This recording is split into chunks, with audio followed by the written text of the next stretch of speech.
नमस्कार, मैं सुनील कुमार आपका फिर से स्वागत करता हूं आपके अपने चैनल क्या ऐसा होता है में।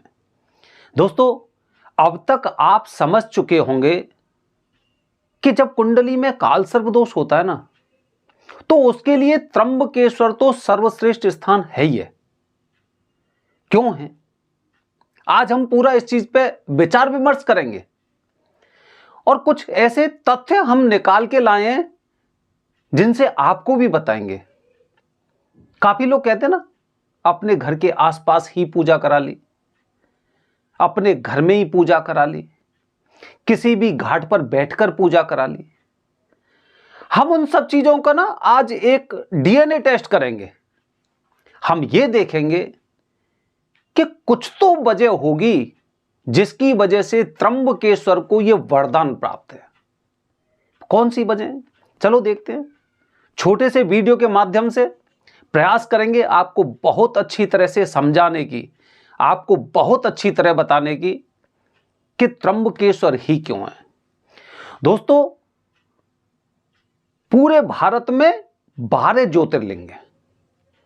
12 ज्योतिर्लिंगों में से सिर्फ एक ज्योतिर्लिंग ऐसा है जो त्र्यंबकेश्वर, जहां पर त्रिदेव मौजूद हैं। वो शिवलिंग देखेंगे आप तो शिवलिंग में आपको 3 वो दिखाई देंगे, ब्रह्मा विष्णु महेश, 3 दिखाई देंगे। माना जाता है कि त्रिदेव यहां पर मौजूद हैं। आप कोई सा भी ज्योतिर्लिंग देखिए, कहीं पे भी जाइए, आपको कहीं पर भी एक ज्योतिर्लिंग में, मतलब एक शिवलिंग में त्रिदेव दिखाई नहीं देंगे। अच्छा, त्रिदेव का मतलब, त्रिदेव का मतलब अगर हम शास्त्रों के अनुसार जाएं, ब्रह्मा जी सृष्टि को उत्पन्न करने वाले, भगवान विष्णु हम लोगों का पालन करने वाले, भगवान शिव, भगवान रुद्र हमें इस जन्म से मुक्ति दिलाने वाले, ये त्रिदेव मौजूद है। अब जब यहां पर एक कोई कुंडली दोष से संबंधित पूजा कराई जाती है, तो जन्म से लेके मृत्यु तक जो भी कर्म आपके थे या फिर आपके हैं, वो कुंडली में हमारे में शो होते हैं और इस तरह से हम काल सर्प दोष की पूजा करते हैं। ठीक है? अच्छा, इसीलिए इस स्थान को माना जाता है, इसीलिए माना जाता है कि यहां पर काल सर्प दोष या पितरों से संबंधित की गई पूजा का तुरंत और ऐसा फल प्राप्त होता है कि इंसानों को मुक्ति भी मिलती है काल सर्प दोष जैसे दोषों से। अच्छा, हमारी कुंडली में 3 ग्रहों को कुछ ज्यादा अशुभ बताया जाता है। ठीक है? वो 3 ग्रह कौन कौन से हैं? राहु, केतु और शनिदेव। इन तीनों को बताया जाता है। अच्छा, शनिदेव के ये दोनों वो क्या बोलते हैं, एक तरह से दूत हैं, ये मान के चलिए। ठीक है? तो शनिदेव की आज्ञा के अनुसार ये लोगों को कष्ट देते हैं। अच्छा, राहु की बात करते हैं। राहु जो ऊपर का हिस्सा ना, जो एकदम सोच विचार करके लोगों की एकदम बुद्धि को एकदम छीण कर देते हैं। ब्रह्मा जी से ही राहु को वरदान प्राप्त हुआ था। ब्रह्मा जी से राहु को वरदान प्राप्त हुआ था, जिसकी वजह से उसे ग्रह का दर्जा मिला, नवग्रह में वो शामिल हुआ। और बल्कि राहु के दोनों हिस्से, ऊपर का और नीचे का दोनों हिस्से, राहु और केतु के नाम से इन्हें ग्रह के रूप में मान्यता प्राप्त हुई। जब भी काल सर्प दोष की पूजा होगी तो सबसे पहले यह देखा जाता है कि इनको शांत कैसे किया जाए।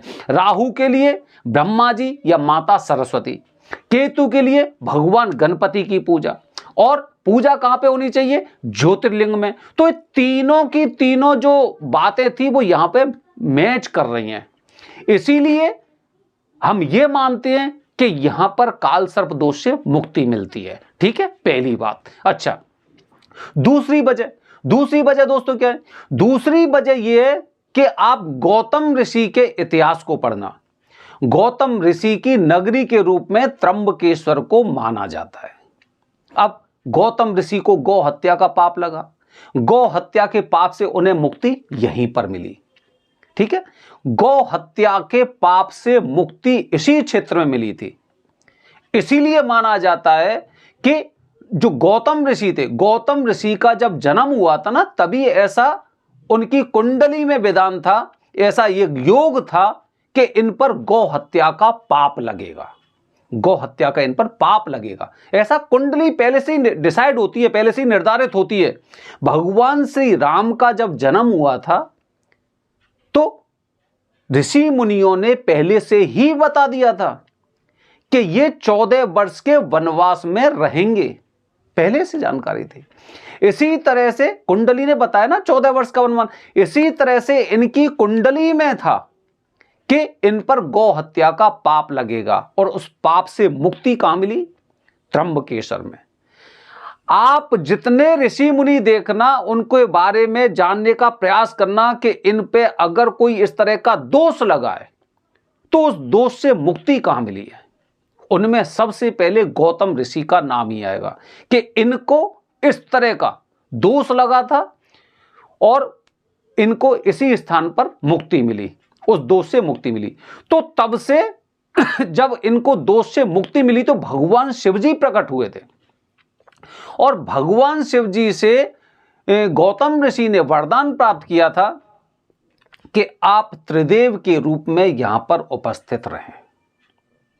त्रिदेव, ब्रह्मा जी, विष्णु जी और रुद्र, त्रिदेव के रूप में यहां पर उपस्थित रहें। और जो लोग भी, जिस तरह से मेरी कुंडली खराब थी, मेरी कुंडली में इस तरह का दोष था, इसी तरह से जो लोग यहां पर राहु केतु से संबंधित दोष या फिर पितरों से संबंधित दोष की पूजा कराते हैं तो उन्हें यहां पे फल मिले, यही मैं आपसे वरदान मांगता हूं। भगवान शिव से इस तरह से वरदान मांगा था तो भगवान शिव ने उन्हें इच्छित वरदान देकर वहां से अंतर्धान हो गए थे।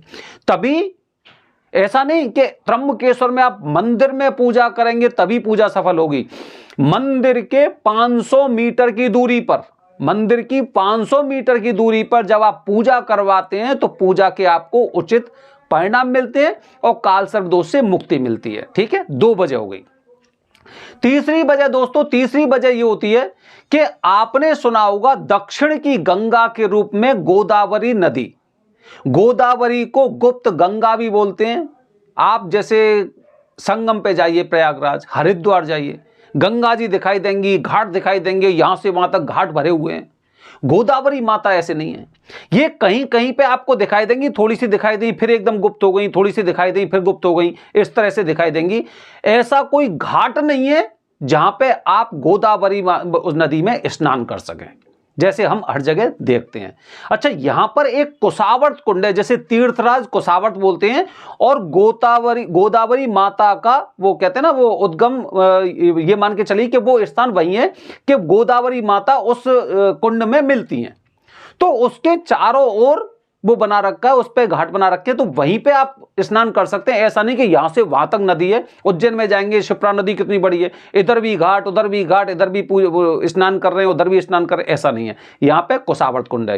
तो गोदावरी माता को दक्षिण की गंगा माना जाता है। और जब इनकी उत्पत्ति हुई थी यहां पे तो गौतम ऋषि ने लेके आए थे। जिस तरह से गंगा को भागीरथ लेके आए थे उसी तरह से गौतम ऋषि लेकर आए थे।